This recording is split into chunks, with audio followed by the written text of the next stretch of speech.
welcome to Arts News. I'm Jimmy Ray here with you every Friday morning, 10 a.m. to talk about people, places, and things to do in the arts world of the Ozarks. This week we look at the life and legacy of Gordon McCann.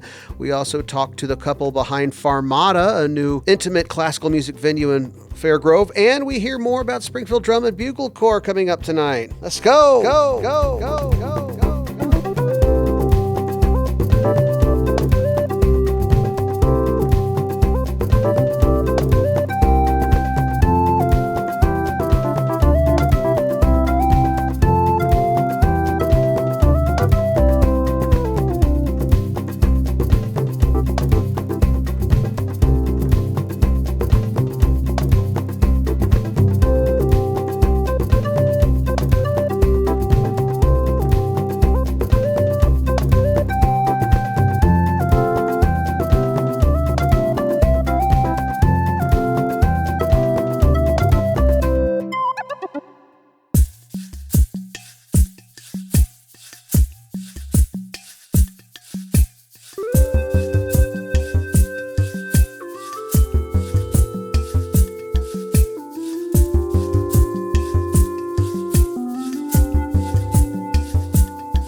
Support for Arts News today is provided by Dressler Peters Business Law Firm, committed to promoting music and the arts in the Ozarks by supporting local public radio, including KSMU's weekly arts newsletter, The Green Room.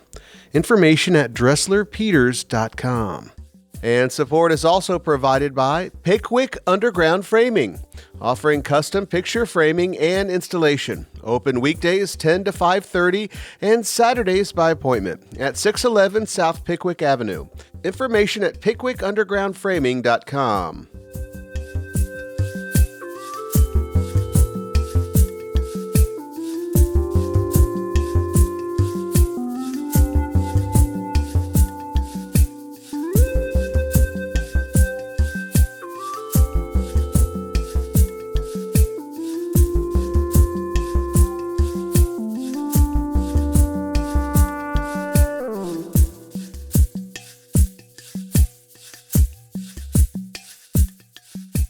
I'm Jimmy Ray. You're listening to Arts News here on KSMU. A couple special guests in the Arts News studio today from Farmata, Stuart and Michelle Pincombe. Welcome, friends. Thank you. Farmata, I love the name already. This is a unique endeavor that you guys have. Give us a little review of what Farmata is. We're mixing music, we're mixing food, education, rural living, and a spirit surrounding it, I assume. Stuart, give us just kind of the cliff notes, then we'll dive deeper. We're still figuring out how to distill it, but it's basically an invitation into our lives, which we're trying to figure out how to homestead and provide beauty to people around us.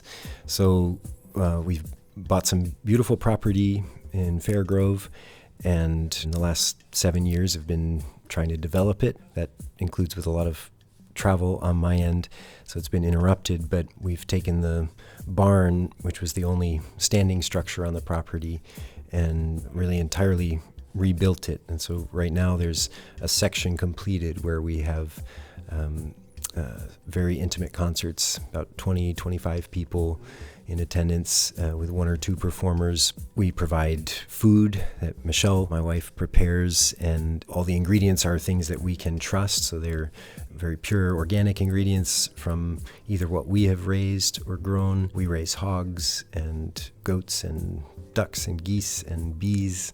And also elderberries is our main crop, along with an orchard that's developing pears and apples and various other native fruits. So we're guided on the farm by permaculture practice loosely, but guided by that.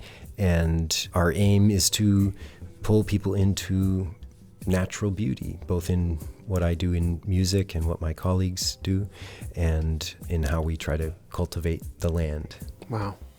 Interesting. So you all made a move, got some land, began an agricultural side and living on this land. and now inviting people out for concerts. And Stuart, you're a cello player. Yes. Okay. And there is an exciting concert coming up on the weekend of August 7th and 8th. More info at farmata.org. That's FARMATA.org. We'll talk a little bit more about that because it sounds very interesting. But Michelle, let's talk a little bit more about the actual property itself. What instigated this move? So 7 years ago, there was a decision made to say, hey, we're going to get some land and this is the direction we're going to start moving. I'm sure there was a lot of uncertainty about it. I'm sure there was a lot of learning along the way. Yes. Tell us from your purview, what was that instigator? What got you to say, this is what we're doing? Sure. Well, we spent most of our marriage living in cities. We lived in The Hague in the Netherlands for a long time and loved the opportunities provided from living in a city. You can have any kind of food or experience that you want. We were able to travel to different countries really easily, which was very handy for Stuart's career. And when we moved back to the States, we knew we wanted to do something together. That time in Europe was a lot of time apart, and we recognized that if we wanted to really prioritize our marriage, that we would need to make a change. And so we moved back to the States, and we spent about a year traveling the continent, performing. Stuart was presenting concerts in what we called familiar spaces. The project was Music in Familiar Spaces. And we got to know this beautiful country and all of the amazing, unique parts and people. About 8 years ago, we had the opportunity to move wherever. And so we thought about our priorities. We learned a lot during our travels of where in the country we could see ourselves fitting and hopefully contributing. What were those kind of things that you were looking for? We were looking for a place where we could have land, to be able to afford land, to be able to grow our own food and to raise animals. That was increasingly more important to us. We also wanted to be closer to family. So that was the driving factor for choosing Fairgrove, as the fact that Stuart's parents are still there. And we were already this was already in our minds in a way. We've come to realize much of it, but I had received some wonderful offers for very sustainable, sought-after work in the Netherlands, and they were kind of shocked when I said, I can't do it. I need to start a farm. Like, that's what I need to do. Yeah. And so there was that period where we moved, toured for over a year, got a picture of things, somewhat of a picture, and then we went back to Oberlin actually for a year, and I taught at the conservatory directing the Baroque Orchestra. And at that time, we built our tiny house. We live in a tiny house at the moment, which we can't wait to get out of. It's been too many years in a tiny house. But we built that in Ohio. And I'm saying all this because the one important factor for how we were living was that in most places in the country, it's illegal to be living in such a small square footage with no septic and no running water. You know, we were collecting water, gathering water. We do composting, toilet, but sort of these practical things. Even when we were considering adoption, it was like, oh, apparently you can't raise a healthy kid in a small house. You know, like the things that are expected for space and such for an adoption, you know, we couldn't meet those standards. So Missouri was actually, and specifically Webster County is one of the freest counties in the country. And so people who are trying to do kind of alternative ways of living can do that. Interesting. So that kind of opened the door for this vision that you guys had. Yeah. You spoke of, I need to start a farm. We want to start a farm. You had this idea of sustainability in your head already. Did you know that the music element was going to be a part of that, Michelle, do you think? Or was that something that just kind of organically came about? It's maybe with Stuart's talent, employment, or skills, it's a natural fit, but was that part of the plan? It wasn't initially. Stuart was still, as we mentioned, traveling a lot to perform, and we started thinking, you know, in order to make a living, in order to find people who are asking him to play and coming to his concerts, he's needing to leave his home. Like, what can we do about that? Can we actually bring what Stuart has to offer and what our friends who are really fantastic musicians, what they can bring? Can we bring that to where we live?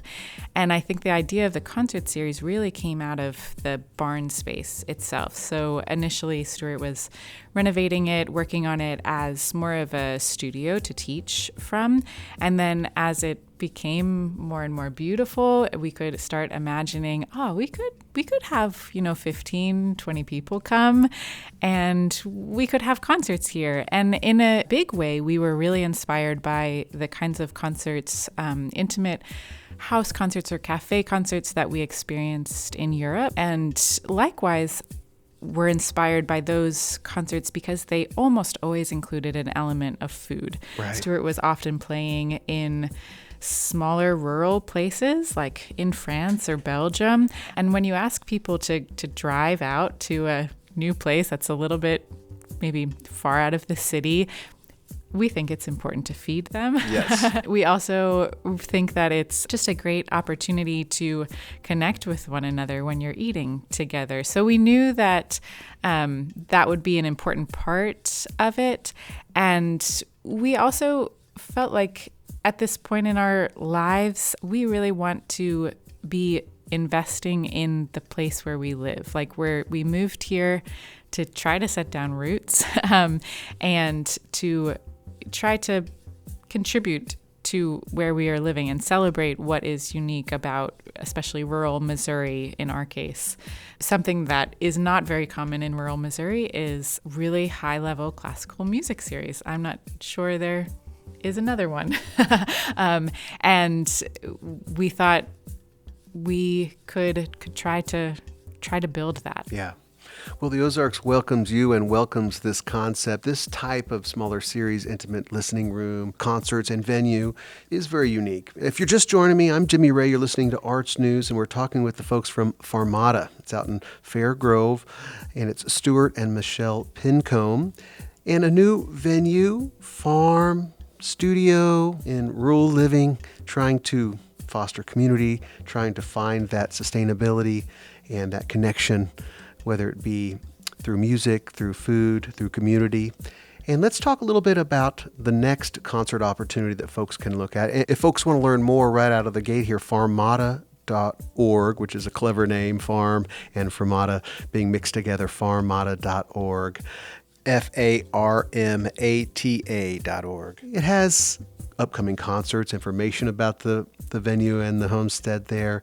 It has information about retreats, lessons, etc.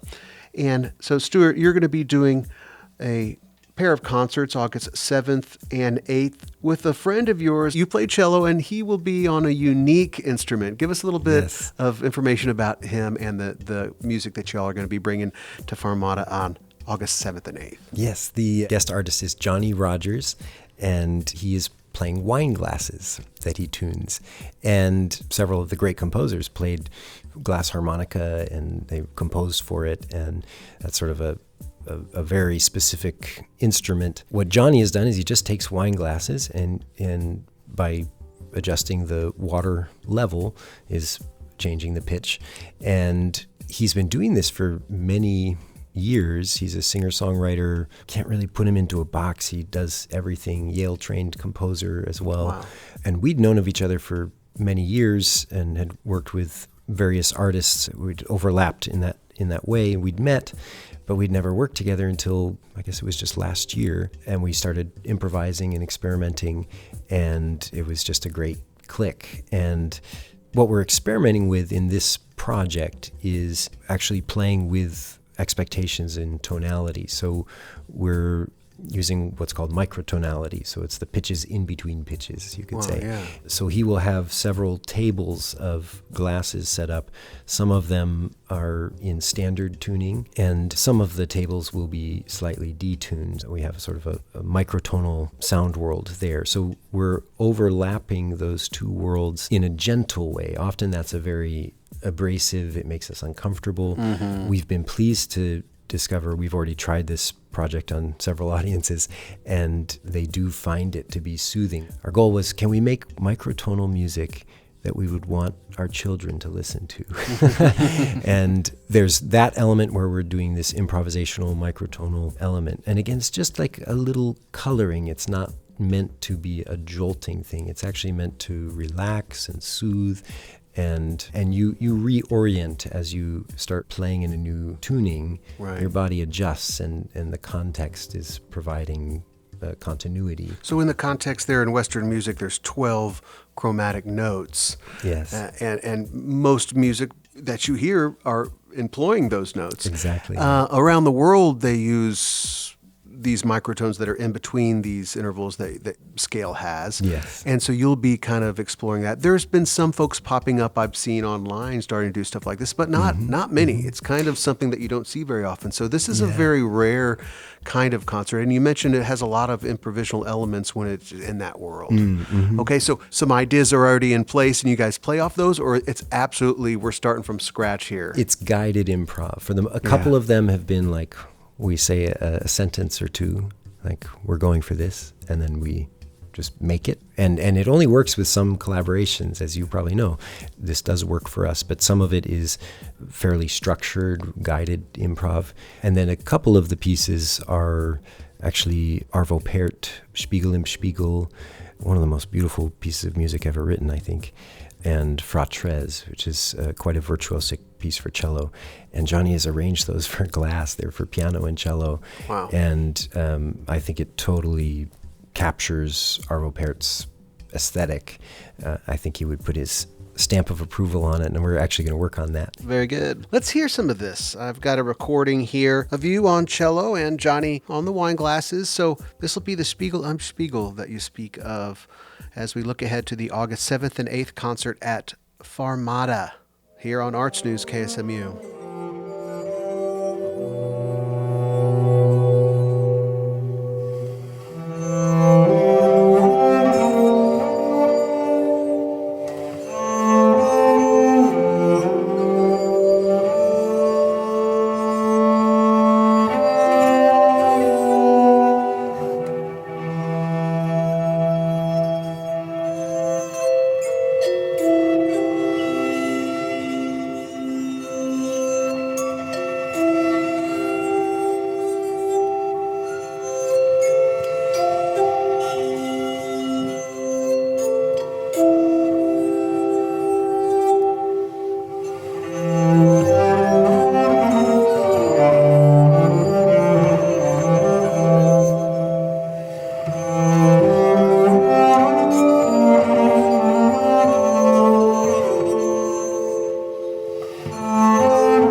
I'm Jimmy Ray. You're listening to Arts News here on KSMU. That was Stuart Pincombe and Johnny Rogers, cello and wine glasses. They will be in concert August 7th and 8th at Farmata, which is an interesting new intimate venue and homestead of the cello player there, Stuart Pincombe, and his wife, Michelle. They're joining me here today in the Arts News studio. You can find out information at farmata.org about these concerts and other happenings. That's farmata.org.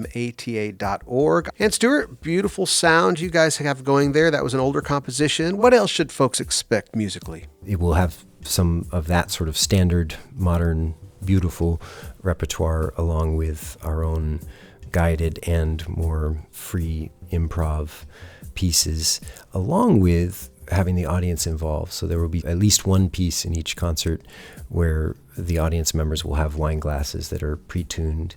He'll be directing when they play, and I'll be improvising out of the chords that the audience develops. Now, nobody drink the wine until after the piece. You can't drink while you're playing, or it changes your pitch.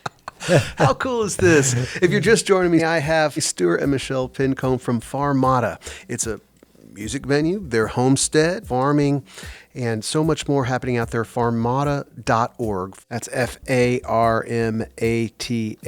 farmata.org. If you want to know about upcoming concerts or ways to check out the property, the venue, and what is going on out there. So concerts are happening August 7th, that's a 7 p.m. concert. Is that correct? Yes. And then Saturday, Michelle, there's a second one that's a little earlier? Yes, at 4 o'clock. We thought in order to make Johnny's trip out here from Oregon worth it, we would offer 2 concerts. They'll be the same, quote unquote, because of course each will be unique, but it's the same program. This is the first time that we've ever tried to do 2 concerts in one weekend. In the past 5 concerts we've hosted at Farmata have just been a single date. And this is also the first time that we are speaking about Farmata publicly, in a sense. It's really been a grassroots effort by inviting people that we know and asking them to invite their friends. And that's how we wanted to start. It's an experiment. We're learning as we're going. It's a very small space. It's also our space. So we wanted to try this project with people that we know. And now we feel like, okay, we have a few concerts under our belts. We've worked out some of the kinks. We're still learning. But now we would love to be able to offer these 2 concerts to a wider audience and continue to grow, because in order to bring in guest artists, we need to offer more than 20 tickets. Yes. We have to pay our artists well if we want good music. And pay for their travel as well. And so there's still tickets available to both concerts, Friday and Saturday. We're hoping that enough folks are able to come out. And I will say too, kids are welcome. It's a very small space, and we think that this music in particular with Johnny is really fascinating to children, but we will say also there are very kind of quiet moments in the concert. So we would encourage you to bring children who are able to kind of be comfortable in that kind of setting. This is not a running around the property and the barn. They couldn't if they tried. There's not much room. Packed in there. Barn. And then there's a food element as well, food and drink element? Yeah. So in each concert, we've tried to do something different, something that features what we're growing or what we're preparing or what our neighbors are growing. Our last concert, we featured the elderberry and made all sorts of cakes and goodies and cheese out of just featuring the elderberry. Fortunately, because our elderberries were destroyed by the hailstorm. Oh, Lord. I mean, they'll come back, but we lost all our fruit this year. So it was, So for this year, actually, we lost most of the fruit on our farm in the hailstorm. We don't have any elderberries this year, or pears, or even our blackberries, which we have thousands and thousands of blackberries. We have just a handful. And so we tried to think through, well, we don't really have much fruit to offer, but we have preserved some from previous years, some blackberry jams and elderberry cordials, and we have still frozen elderberries and some frozen pear butter that we've saved. So we are going to make homemade ice cream featuring some really incredible milk from an Amish family who live down the road from us, who we've gotten to know over the past few years. They are raising cows in a beautiful way, and that's where we get our family's dairy. And we will be making a Sicilian style gelato. My family is from Sicily. I had never previous to this tried to make Sicilian style gelato, but I really like it. So it's a cooked kind of custard, but without eggs. So instead of eggs, it uses cornstarch for the thickening agent, which just gives a little bit more consistency, which is helpful when you're preparing ice cream for a lot of people. Sure. So we'll be preparing ice cream that's flavored with elderberry and blackberry and pear. And all natural, pure ingredients. Yeah, and there's a neighboring farm that has watermelons right now that are really amazing. I think everyone Missourian loves watermelons at Perfect this time for of the year. summertime. Yeah. Well, now I'm hungry. So it's just a snack. We're not at the point of being able to prepare a full meal for folks, though that would be really The first concert we neat. did, though, a whole breakfast. We did that was too much. That was a lot. that was Bakken breakfast, and I think We'll do it again, but yeah. When was that? When did you guys actually start doing the concerts? the first one was in October, this past October. Okay, so just coming up on a year then Yeah, of wow. the concerts. Yeah, so we've done 5. We're aiming to do quality over quantity Yes. is really our what we follow at Fermata. And it's a lot of work, and it's sort of because it's our home as well. It's sort of there's a layer of stress that we don't want to bring Right. to the table. We want people to feel fermata, a rest, a sustaining, and Well, I was going to ask that because I know what it's like to put on events, and even going back to, high school parties or something. If there's anybody going to show up, you get all this stuff together, and I've done musical events and stuff. Are you able to reach that mission that you want? Are you able to, with that extra stress or having folks on the land, are you able to take the moment in once it comes? Yeah, I would say we are. I think especially for our audience, I think we have managed to accomplish what we wanted in these last 5 concerts in providing something beautiful, something peaceful. It's not to say that like the 2 hours before everyone starts showing up, I'm not running around like a crazy person, but it's getting easier. Yes. We're learning. We're finding, especially on the food preparation side, I mean, for Stuart to play, of course it takes effort, but he's been doing it for 30 years. Yes, so, right. but on the food side, that was definitely a bigger learning curve to work out what is realistic to be able to prepare for folks. And thankfully, we've had full concerts for these last 5, and it's always sort of been surprising, I would say, because it's asking a bit of people, to come out to this different kind of space and maybe have an experience that is unfamiliar. Though we try to make it as comfortable as possible. We want it to be an experience, a place where people feel like they're coming into a home, into something that is strong, is something that was built with a lot of care and a lot of attention. Another element of it is that everything involved in Fermata is quite slow. My hands with a few helpers, but with no knowledge of building or architecture, I've had to learn methods and what works and what doesn't. A glass bottle wall, for example, in the kitchen, in the barn, which is these recycled glass bottles that are cut in half and then put together to make one bottle brick and then stacked and mortared in between. I call it redneck stained glass. Yeah.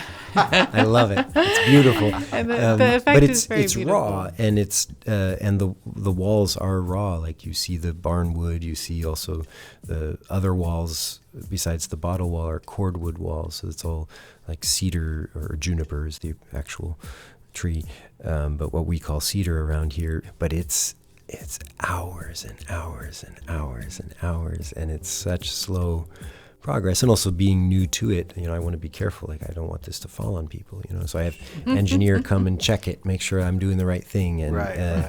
I've received assurance from a lot of builders, and part of it is the authenticity of it. I'm having to face my art for the first time. My art dissipates. I make it and it goes away. Maybe stays. I hope it stays in people's hearts in some way. And that was part of what I wanted. I wanted to be challenged by, I have to make something and I have to live in it. I have to see it every day and I have to see its imperfections. And this will be good for me to also learn who I am in a different way, because for so long I've been a cellist. Well, the barn itself can be a work of art, like you said, the flaws are all part of the learning process, and each brick will become stronger than the last. That's right. Talking with Stuart and Michelle Pincombe from Farmata. It's a music venue, a farm, a homestead, place for retreat and relaxation, a place for community and connection. And they're doing that on August 7th and 8th through a concert, a cello concert along with wine glasses. A gentleman's coming in from Oregon. It'll be a duo with some snacks as well. And we have a robust classical community listening to KSMU, so we hope that if you're listening to this, and of course music lovers out there, you don't have to be a classical music enthusiast to enjoy these concerts. August 7th and 8th, they're opening up the barn for a concert. This cello and wine glass duo will be happening August 7th at 7 p.m. and then again Saturday at 4 p.m. More information about Farmata as a whole or these concerts at farmata.org. They can purchase tickets or make reservations there, Michelle? Yep, you can purchase tickets directly through the website. Yeah, and limited number there, and everyone's sold out before, so if you're listening to this now, is a great time to jump on board. You're not going to find these types of experiences in a lot of places around here, and so take advantage of it by checking out farmata.org. And this won't be the last concert. Do you guys have anything else in the following months coming up? We haven't scheduled anything yet, but we absolutely will. We really look forward to bringing in also other musicians from around the world. We have a few who we've already spoken with who are excited to come to Missouri. And that's the other part of this project, I would say, is we love Fairgrove. We love Missouri.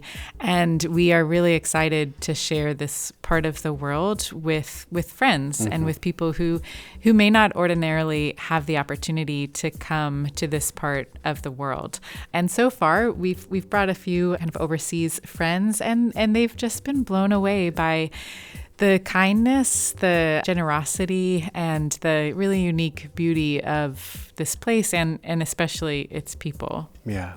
Well, y'all bringing those folks in, it's kind of symbiotic because this community loves to have artists come in and feel their perspectives and hear their stories through their music and artwork as well. We have a very robust arts community here in Springfield and the Ozarks. Now's your chance to join in out in Fairgrove at Farmata. Farmata.org is the website to learn more about this unique venue, homestead. It's Stuart and Michelle Pincombe. Thank you so much. And the August 7th and 8th concerts, tickets can be purchased at farmata.org. You can learn more about the artists that are going to be there and future concerts. Thank you so much for coming in. We wish you guys the best, and let me know about the next concerts that are coming up because we'd love to talk more about it. Pleasure. Thank you so much. Thanks, Jimmy. I'm Jimmy Ray. You're listening to Arts News here on KSMU. And now, an original tune by Stuart and Johnny called La Sainte Baume.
I'm Jimmy Ray. You're listening to KSMU and Arts News. That was Stuart Pincombe and Johnny Rogers, cello and wine glass duo. You can catch them on August 7th and 8th at Farmata. It's a new intimate venue out in Fair Grove, and tickets and information can be found at farmata.org. That's farmata.org. And support for Arts News today is provided by the Moxie Cinema, currently presenting Mary Oliver, Saved by the Beauty of the World, I Want Your Sex, Reading Lolita in Tehran, and Summer Tour. Showtimes and ticket information at moxiecinema.com.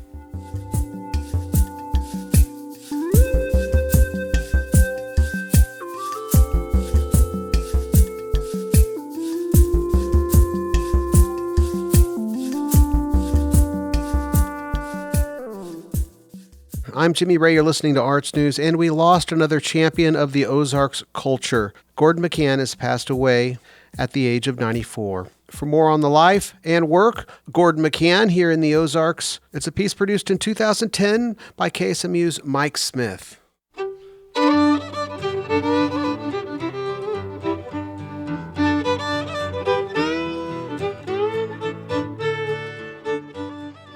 That's Dixie Blossoms, performed by the late, great Ozarks fiddler Art Galbraith, and today's Sense of Community profile subject, guitarist Gordon McCann.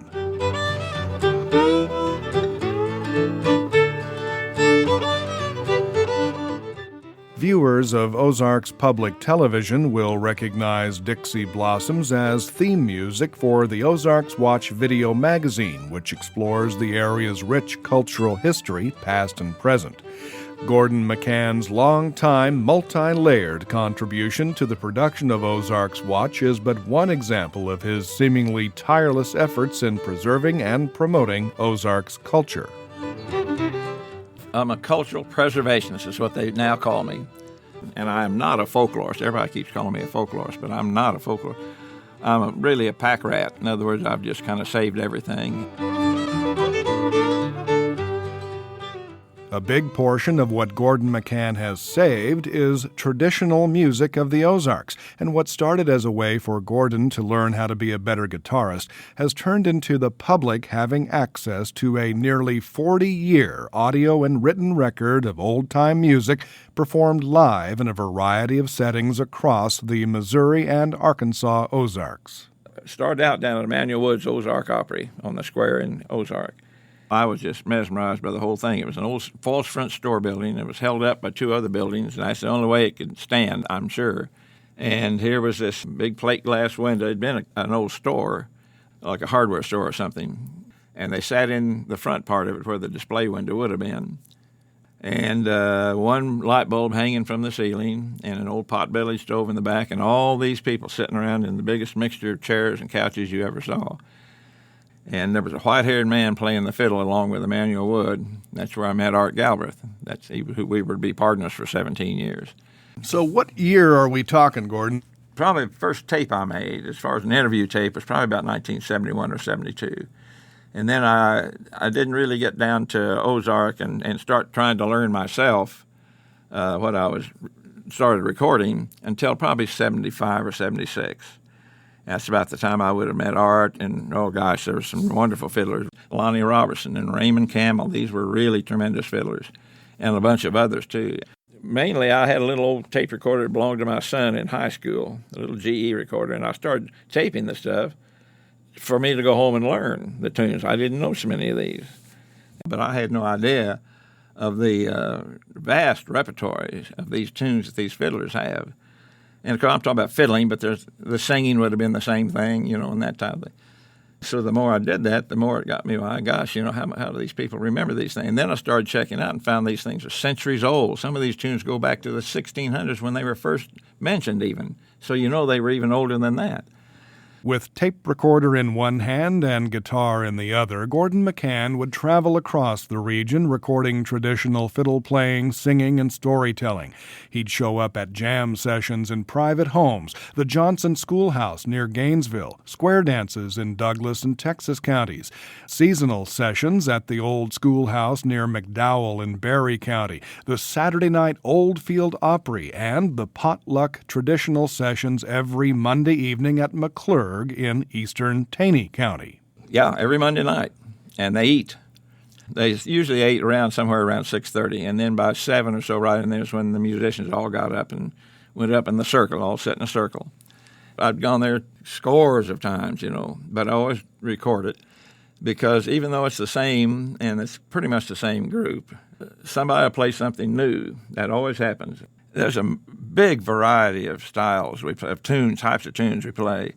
Hoedowns, which are really the old reels and hornpipes, and we've just spread them up in this part of the country to complement square dancing. And then you'll have waltzes, and you'll have rags, and you'll have schottisches occasionally, blues.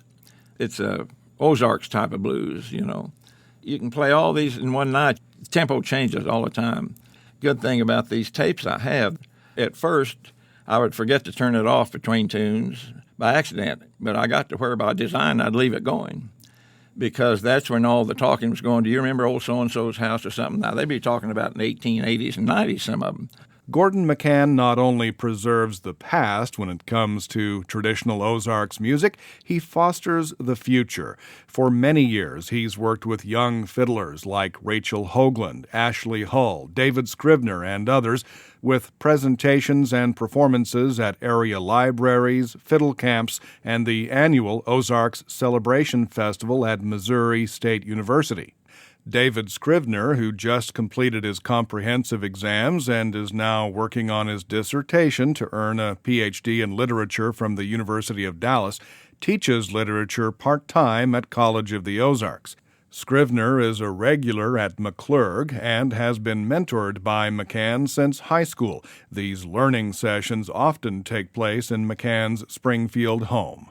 We never have a set plan. We just sit down and start playing music. And then, invariably, Gordon starts telling stories about the history of the tunes, like both the history that he has researched and read, but also things that he has experienced himself or heard other fiddlers talk about. So it's this great blend of enjoying the music together, but also enjoying the stories that accompany the music.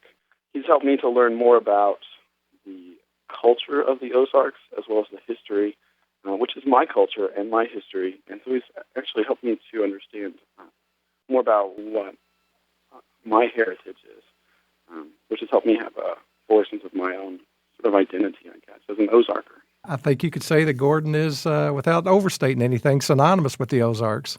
Tom Carter is Programming and Production Manager for Ozarks Public Television. Since 1999, Tom has worked with Gordon McCann on the production of the Ozarks Watch video magazine. And right away, Gordon became instrumental to the success of that show. And from the beginning, he generously shared his knowledge and expertise with us, often suggesting topics, helping arrange guests, sometimes appearing on the program himself. Gordon's passion about the Ozarks is legendary. His knowledge of the Ozarks, equally legendary. He's just this well of information. Anyone who knows Gordon knows that, his passion and interest in the Ozarks, if it can be narrowed, would be music, and specifically fiddle music. So he's been instrumental in helping us arrange a number of programs around the fiddle and traditional musicians. Like I say, we're changing so fast here in this part of the Ozarks, and it's going to get lost if we don't really hang on to it. And not just pure history, but also the social history and the musical history of this region. In September 2007, Gordon McCann announced the donation of his collection of music and folk life material to Missouri State University, the Special Collections Department at Meyer Library. A grant received by the College of Arts and Letters allows for McCann's tape recordings and written notes from each session to be digitized and made available to the public in the library's reading room. What I have here is just a history record, really. It's just like somebody's memoirs or something, But there's around, probably getting close to 4,000 hours of this. My index really is the FileMaker Pro program, and what it does, it's the name of the tune, the fiddler, what they played, whether it's a banjo or a fiddle or whatever, or whether it was dialogue, then where it was, and the location of the date, of course, and then who all the musicians were, if I knew, and any situations like if so-and-so came in maybe too inebriated to play or something. It didn't happen too often, but it did happen a few times. It's over 68,000 entries in that. Gordon McCann graduated from Southwest Missouri State Teachers College in 1954 and was awarded an honorary doctorate degree from Missouri State University in May 2010. He served as a music consultant to director Deborah Granick for the film Winter's Bone, and on many occasions worked with the Library of Congress, the National Geographic Society, the Smithsonian Institute, the National Endowment for the Arts, and the Missouri Arts Council on stories and events related to traditional Ozarks music and culture. With friend Drew Beiswinger, Gordon literally wrote the book on the region's rich fiddle history, Ozarks Fiddle Music, published by Mel Bay. McCann has produced and performed on 5 Rounder Records LPs or CDs, including the 3-volume series Traditional Fiddle Music of the Ozarks, and has recently re-released Dixie Blossoms on the Musical Traditions label, and is married to Mona. For KSMU's Sense of Community series, I'm Mike Smith.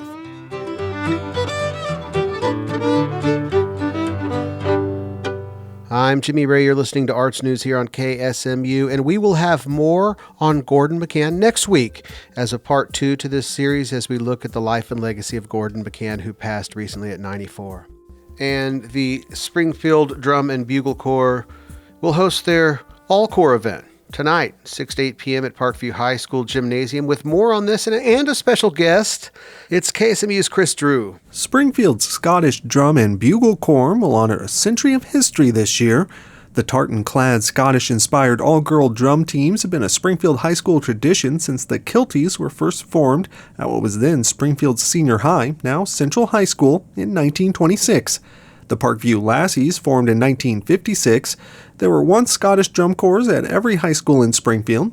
Joni Stant was a Lassie. Now she's a sponsor and part of an all-corps event scheduled at Parkview this Friday. First of all, I am alumni of the Lassie Drum and Bugle Corps, but I am also the current sponsor of the Drum and Bugle Corps at Parkview, the Lassies. The Lassies actually disbanded for a good number of years, back in 1995, and they were gone for 17 years. In 2012, there was an assistant principal at Parkview.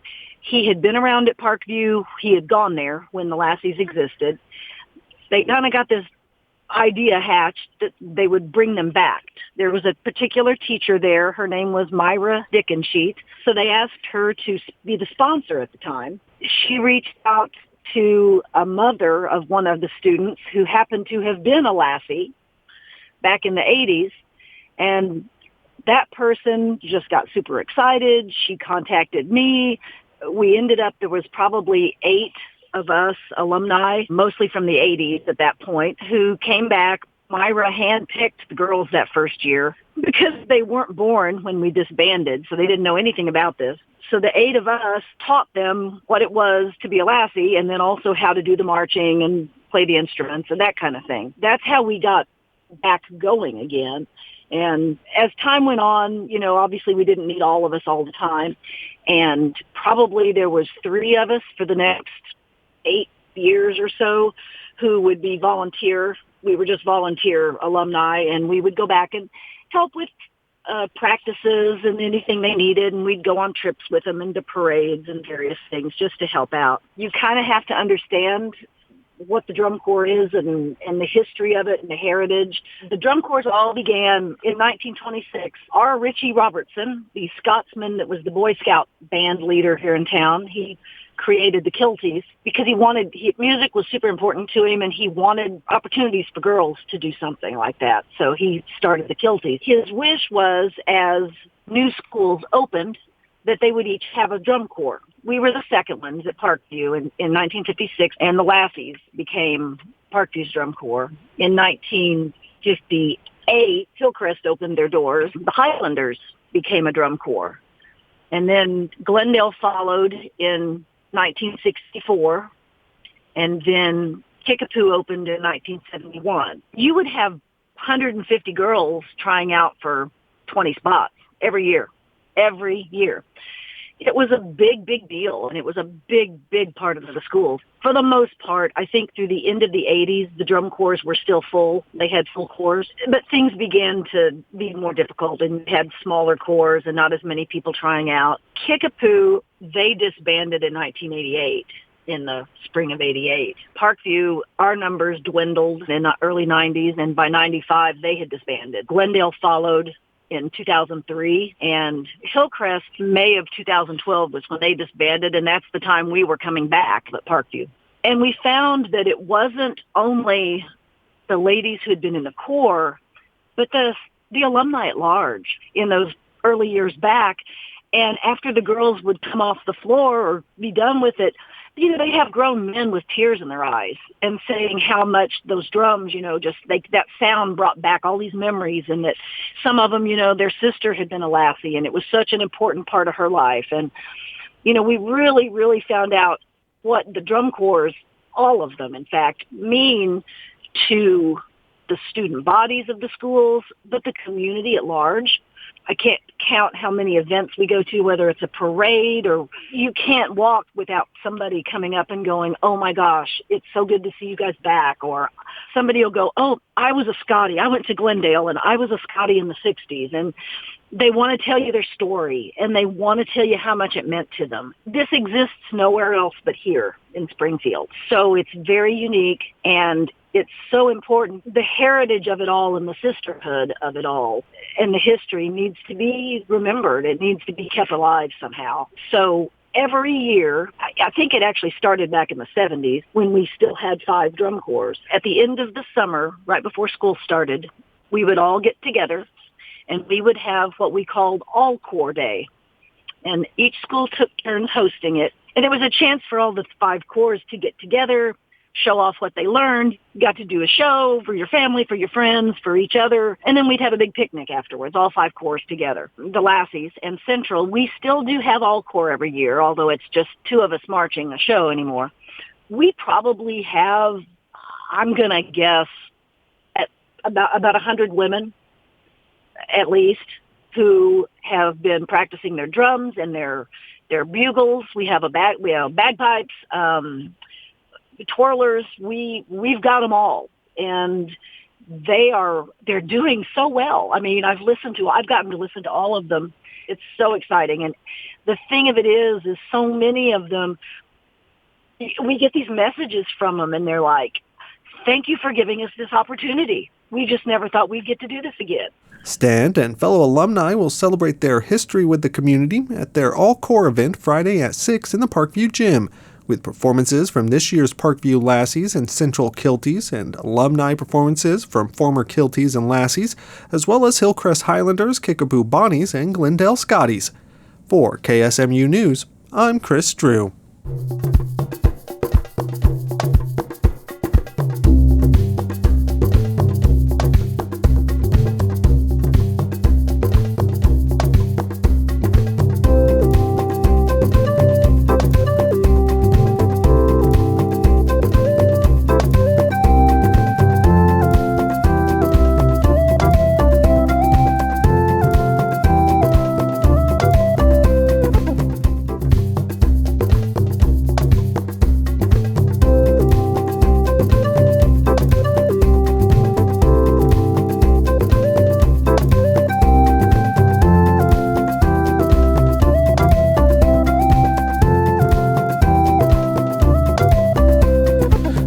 That's all the time we have for Arts News this week, folks. Thank you so much for joining me today and every Friday, 10 a.m. right here on KSMU to talk about people, places, and things to do in the arts world of the Ozarks. A quick reminder, we have an arts newsletter here at KSMU. It's called The Green Room. I'll be your host as we land in your inbox every Friday morning. And if podcasts are more your speed, well, KSMU Studio has a growing selection of podcasts. Check everything out at ksmu.org, and we'll see you next time. Peace! It's arts news, people and places, things to do. Arts news, here on KSMU. Hey!